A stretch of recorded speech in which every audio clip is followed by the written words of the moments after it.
Dal cimitero delle vittime alla chiesa monumentale che le ricorda, al campanile di Pirago che ha visto l'orrore e ancora oggi è il simbolo che dal fango si può rinascere, la commemorazione del Vajont nel 50° dalla tragedia ripercorre i luoghi di sempre, con l'aggiunta della commemorazione civile nel Palazzetto dello Sport, per consentire a tutti, a tanti di partecipare, cittadini e autorità, amministratori e studenti, a ricordare che il tempo è passato ma la memoria resta viva, affidata ai giovani.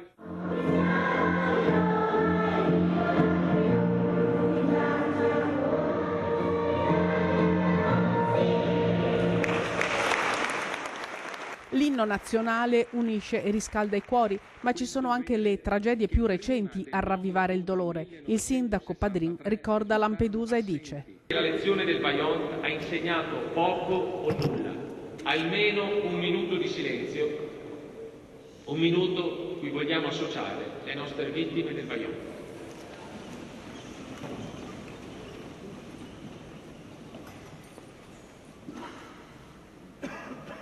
A 50 anni dalla tragedia le comunità del Vajont guardano avanti e condividono con altri sfortunati nuovi drammi. Il sindaco di Longarone parla anche per i colleghi di Castellavazzo, Erto, Casso e Vajont e riconosce l'impegno e la tenacia dei superstiti, dei sopravvissuti, ma resta sempre attuale la domanda. Ogni giorno ci chiediamo perché nessuno, pur sapendo, non ha fatto nulla, ma proprio nulla per salvare 1910 persone innocenti.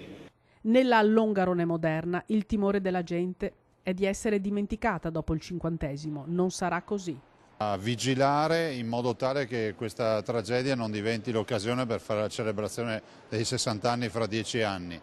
È una tragedia che merita rispetto, una tragedia comunque che è la più grande, la più immane catastrofe che mai si sia subita, ma soprattutto deve essere anche un grande insegnamento, come diceva Tina Merlin.